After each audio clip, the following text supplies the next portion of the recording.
Assalamualaikum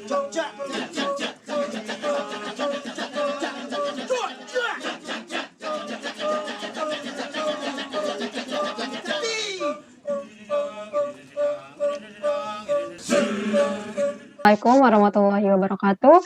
Halo teman-teman sekalian, kembali lagi bersama saya Safira Aulia dan juga bersama saya ada Pak Budi Hikmat. Nah, di sesi kali ini kita akan melanjutkan sesi belajar kita bersama Pak Budi. Nah, kali ini saya mungkin akan langsung menuju ke pertanyaan yang ingin saya tanyakan ya, Pak. Oke, silakan Safira. Jadi pertanyaan yang ingin saya ajukan, saya pernah melihat ada suatu framework yang namanya Elvis di sosial media Bapak dan saya penasaran bagaimana sih cara penerapan framework dari Elvis ini ketika kita ingin menganalisis suatu saham? Oke, kami di Bahana TCW pada hakikatnya ingin mempermudah masyarakat dan investor itu memahami dinamika market ya.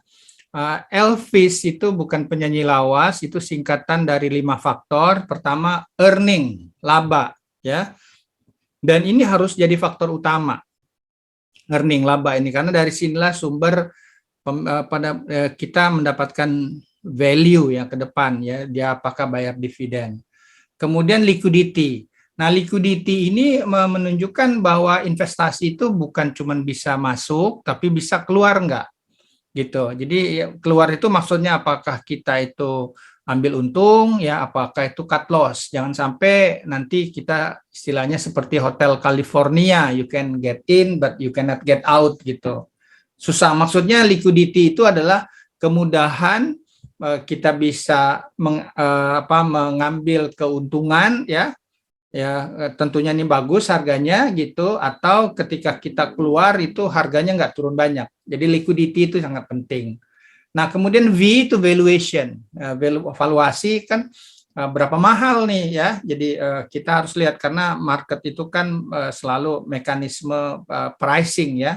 Jadi kalau misalnya value-nya tinggi ya berarti every good news sudah price in, nggak banyak upside potensial ya.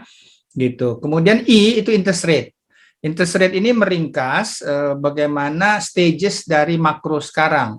Apakah kan biasanya ada 4 kombinasi, apakah itu early recovery, apakah itu boom, apakah itu recession, apakah itu stagflation misalnya. Gitu. Karena itu beda nanti cara menyikapinya. Ya, apakah ekonomi overheated, itu kita perlu pindah ke yang mana, apakah kita defensif, apakah kita memilih dividen katakanlah stok ya, BUMN, apakah kita value stock, apakah kita di growth stock gitu. Nah, sementara S itu sentimen, ini faktor yang terakhir. Yang terakhir ini biasanya misalnya apakah karena masalah ketidaksukaan terhadap politik, apakah ada pandemi, apakah currency risk, banyak faktor ya. Sentimen itu approach-nya seperti ada namanya credit default swap ya, itu yang berapa sih risiko yang harus ditanggung investor ya kalau dia mau mengamankan diri dari potensi default misalnya. Nah, ingin saya sampaikan bahwa Elvis ini nggak statik. Dalam kenyataannya ini permutasi, siapa yang di depan itu yang paling penting. Jadi Elvis ini bisa jadi malah Levi's ya. Bahkan setelah krisis 2008 ketika berbagai central bank ini melakukan quantitative easing, malah L nih, ya liquidity is the first fundamental. Makanya kita punya story Bitcoin itu, dan itu sebetulnya karena liquidity itu banyak banget ya.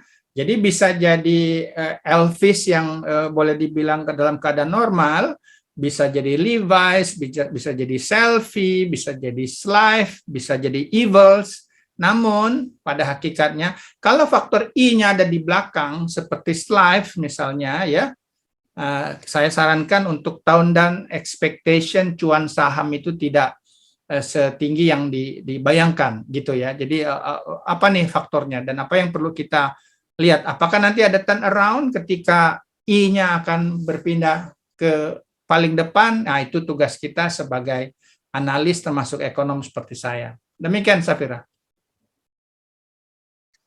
Oke Pak, nah kalau misalnya kita lihat dari apa yang terjadi akhir-akhir ini kan sempat ada berita tentang peningkatan suku bunga oleh The Fed ya Pak, yang mana juga di beberapa hari terakhir, mungkin kalau misalnya juga IHSG sempat mengalami koreksi. Nah, tapi kalau misalnya secara net buy itu tuh terlihat investor asing tuh melakukan pembelian. Nah, gimana sih sebetulnya pandangan Pak Budi terhadap investor asing saat ini?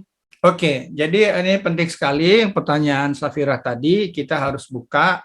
Pengalaman saya, Safira dan teman-teman selama saya berkarir, itu ada yang namanya rotasi. Ya.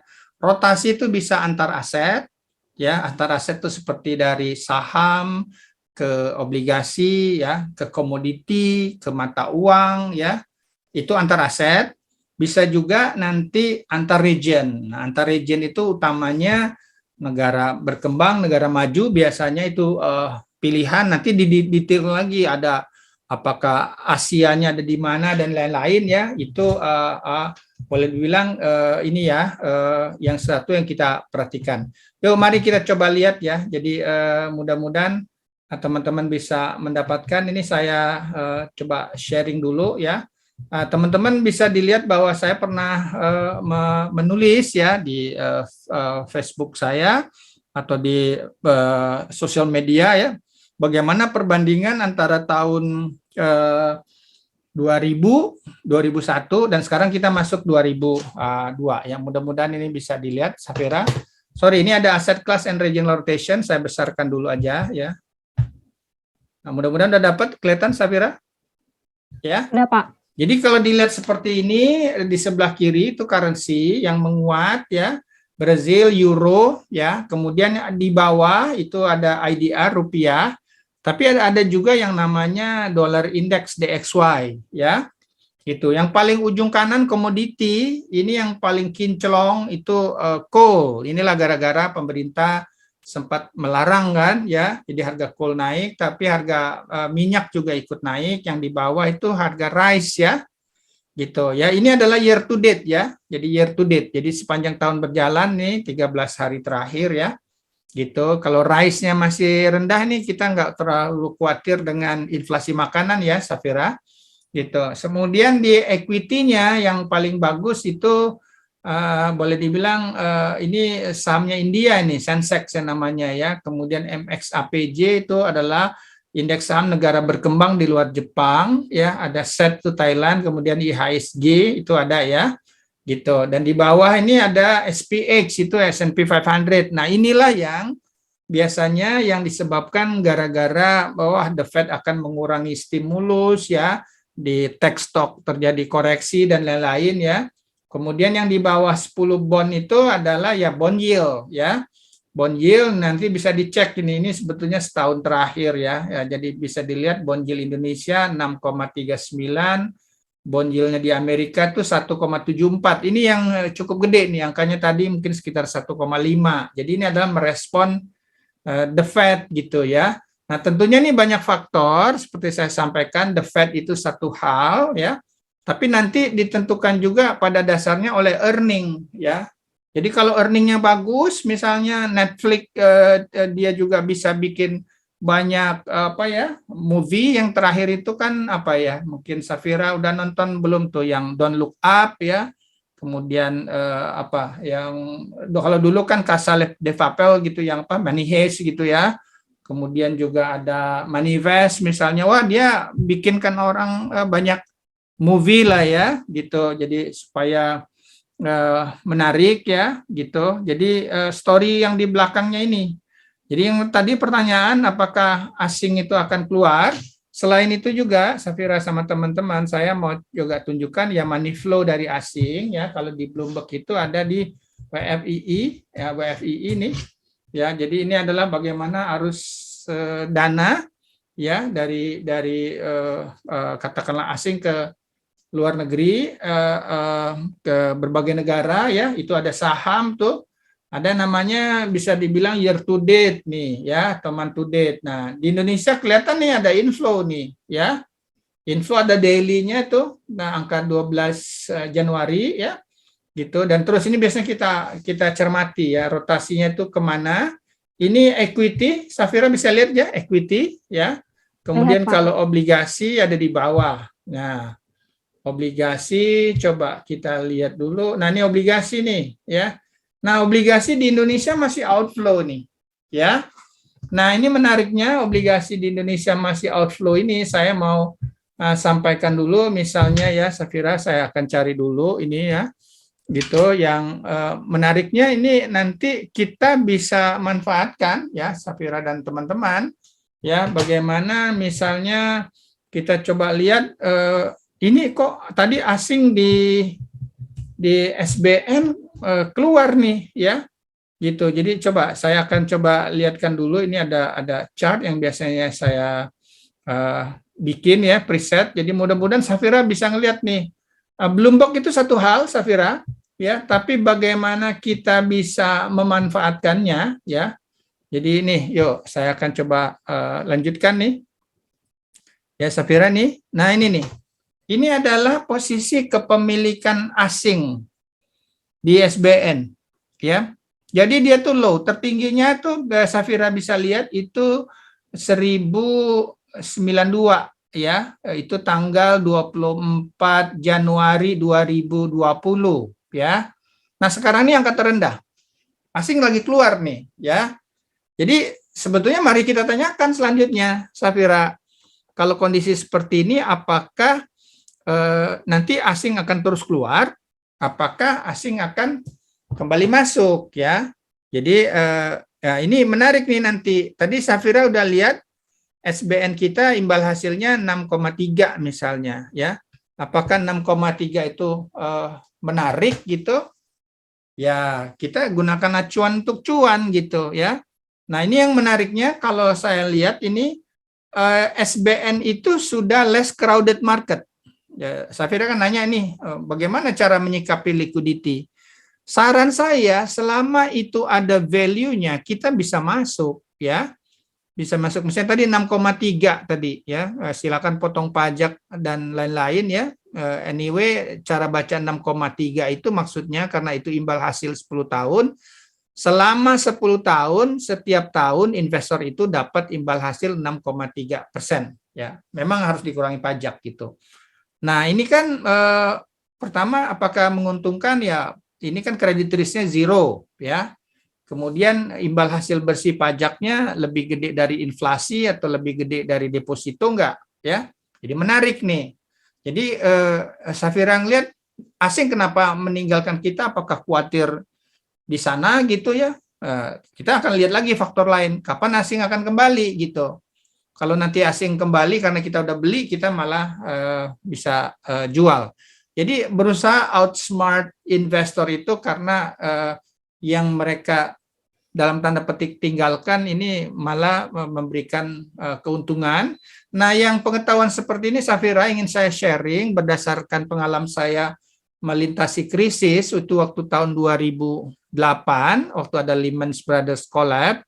Mereka ini di negaranya di redeem. Jadi seperti fund manager seperti kami di negaranya itu di redeem ya. Sehingga mereka harus jual kan asetnya, dan dijual asetnya termasuk di Indonesia demi dapetin cash. Nah, saat itu mereka obral sebetulnya. Gitu. Waktu itu ekonomi kita dan ekonomi Tiongkok itu masih bagus, harga komoditi naik. Itu pengalaman saya, Safira, dalam melintasi krisis waktu itu saya ingat sekali, saya punya uang 23 juta ya, akhirnya saya belikan reksadana infrastruktur ya. Kemudian juga keadaan membaik karena ada kebijakan dari The Fed dan lain-lain, ya saat itu saya membeli barang diskon lah boleh dibilang yang kualitasnya bagus ya. Itu pengalaman saya bagaimana melihat dan memanfaatkan rotasi ya, yang betul-betul kita perlu melihat underlying aset dan situasi makronya seperti apa. Demikian Safira. Nah, Pak, tadi kan Bapak selain ngomongin aset class rotation juga ngomong regional rotation. Sebetulnya kalau misalnya bagi retail, apakah regional rotation itu juga penting dan gimana sih cara retail untuk menganalisis misalnya instrumen-instrumen investasi yang ada di luar negeri gitu, Pak? Nah, ini bagus juga pertanyaannya, Safira dan teman-teman. Saya sih selalu menyarankan untuk kita selalu terbuka melihat peluang yang ada di luar. Ya, coba yuk kita lihat dulu ya. Coba, ini adalah tantangan yang luar biasa. Safira tadi pertanyaan keren sekali. GCI misalnya ya, Safira. Coba kita lihat membernya nih. Ya, Safira bisa lihat dan teman-teman ya. Ya, oke. Sekarang saya akan grouping ini teman-teman yang dari pertanyaan Safira ya. Langsung coba lihat. Berapa persen kita finansial? 40% kan bobotnya di ASG ya. Coba lihat healthcare hanya 2,87, kelihatan nggak Safira? Terlihat, Pak. Ya, nah sementara dengan suku bunga yang rendah, pengalaman di banyak negara, itu sektor keuangan ini umumnya akan terdistrupsi. Karena ini pengalaman saya ya, tahun 2007 waktu itu kalau tidak salah saham Telkom itu turun 2%, sementara market naik 50 ya. Artinya saham Telkom itu underperform 52%. Karena dulu terlalu banyak pemain. Ya, jadi saham Telkom itu saat itu terdistrupsi karena persaingan. Ya, sekarang kan ada boleh berapa? 3 mungkin ya nanti mengarah ya, gitu. Kemudian Safira ingat ada misalnya Indofood kena mie sedap ya. Kemudian juga apa namanya? Apakah Unilever kena Wardah, semen juga kena ya. Dugaan saya nih perbankan nih harus bersiap-siap. Yuk, mari kita lihat negara lain ya. Taiwan misalnya, TWSE ya, hal yang sama yang kita lakukan ya. Nah, ini lihat TSMC aja 30% ya kalau saya grup ya, saya grup per sektor. Safira bisa melihat apa bedanya dengan Indonesia. Oh, mereka information teknologinya besar sekali, 58% ya. Gitu ya. Bagaimana kalau di Amerika kita S&P 500 aja SPX ya. Kita coba lihat laku hal yang sama ya. Ini 45% saham paling top lah ya. Boleh dibilang mari kita lihat sektornya nih. Ya, sama seperti tadi. Oh, sebentar. Sebentar ya. Ada nggak nih sektornya?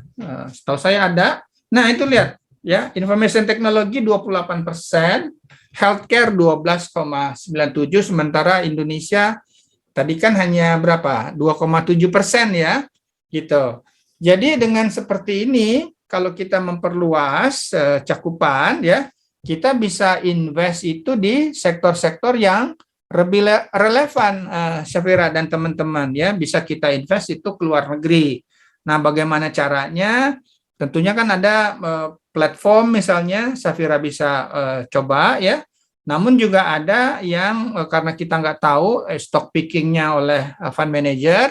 Nah, OJK itu memperbolehkan reksadana syariah itu 100% invest di luar gitu. Jadi dengan pemahaman seperti ini jangan sampai kita sempit ya. Nah, saya juga mau nyampaikan kalau gitu Safira. Oke, mari kita lihat tahun lalu ya. Ini ada saham, Safira boleh lihat ini ya. Tahun lalu itu ini bisa dilihat di sini Safira ada yang naiknya 3.117 itu DCII ya. Nah, terkait dengan liquidity misalnya Safira. Ya, ingat liquidity itu penting kan ketika kita beli bisa keluar enggak? Ya. Mari kita lihat. Ini nih liquidity-nya ini hanya berapa nih? 1.200 sih angka terakhir nih, dan ini sempit kan, kecil sekali. Ini loh yang naiknya setahun terakhir paling kencang itu ya, dari harga berapa nih Safira, harga 1.580 ya, harganya sempat tertinggi 59.000 ya. Oke, Safira mau bandingkan dengan siapa nih yang boleh dibilang perusahaannya besar, dan kenapa kami sebagai pengelola dana ya. Jadi jangan sampai nanti nyangkut gitu ya. Jadi bukan terpesona ngelihat yang naiknya aja ya. Apa Safira pengen bandingkan dengan siapa? Dengan sama apa misalnya? Boleh yang naiknya tinggi banget juga nggak Pak tadi yang di nomor 1, BBHI. BBHI ya, oke. BBHI. Ingat aja pokoknya itu 12.000 ya. Ya, BBHI bagaimana nih? BBHI masih besar nih BBHI ya. Gitu ya. Ini BBHI kan angka terakhir 15,7 juta ya. Bagaimana kalau saya tunjukkan BCA misalnya? Coba aja ya. Kenapa BCA? Ya karena investor asing kalau beli itu mereka lihat tuh ya. Itu 25,6 juta volumenya ya. Jadi maksudnya sekali lagi kita invest itu bukan cuma bisa masuk, bisa keluar nggak. Ini ya, ini jadi saya tampilkan nih Safira ya. Ini yang naik yang kemarin kenceng ya. Kalau investor retail mungkin nggak terlalu masalah ya. Tapi kalau kami berinvestasi tidak memperhatikan liquidity ya. Nah, itulah sebabnya Safira dan teman-teman mengapa ya fund manager itu ada yang misalnya dia targetnya LQ45 karena dia hanya boleh sesuai mandatnya itu berinvestasi di saham-saham yang paling liquid ya, kira-kira seperti ini, dan bisa terlihat bahwa di LQ45 itu saham BCA itu sekitar 15,94% ya, dan selanjutnya ada di sana nanti kita bisa hitung sebetulnya di LQ45 ini bank ada berapa. Yuk mari kita coba lihat. Di LQ45 ini ada 42% nih. Ada 5 bank tuh di sana. Ya, bisa dicek nih Safira, ini siapa aja yang masuk di LQ45. Ya ini. Ya, jadi ya ini big guy semua ya.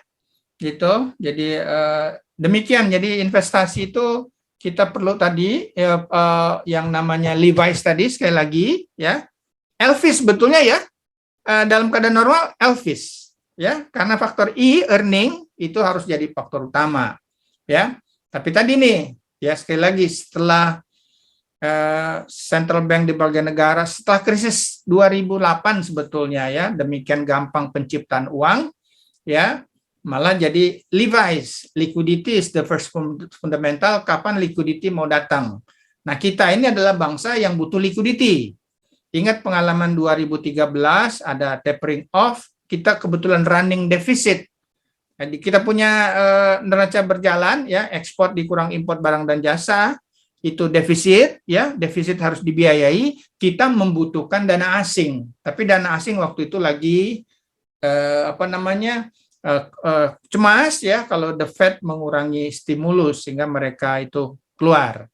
Nah, tapi kan penjelasan ini harus ditambahkan dengan realita yang lain. Mengapa Indonesia masih tetap bagus? Karena kita commodity producing countries, kemudian juga di kita punya komoditi yang bagus gitu, sehingga kita bisa tetap dilirik karena ada potensi earningnya. Ya, demikian untuk sesi hari ini, Safira. Oke, baik. Terima kasih Pak Budi untuk waktunya, telah meluangkan waktu Bapak untuk mengisi sesi kali ini mengenai Elvis, yang mana kita tahu ternyata Elvis ini bukan suatu framework yang statis, melainkan juga bisa berubah atau menjadi dinamis sesuai dengan kondisi perekonomian. Nah, terima kasih Pak Budi atas waktunya. Oke, sama-sama ya Safira. Saya menunggu pertanyaan-pertanyaan selanjutnya. Terima kasih.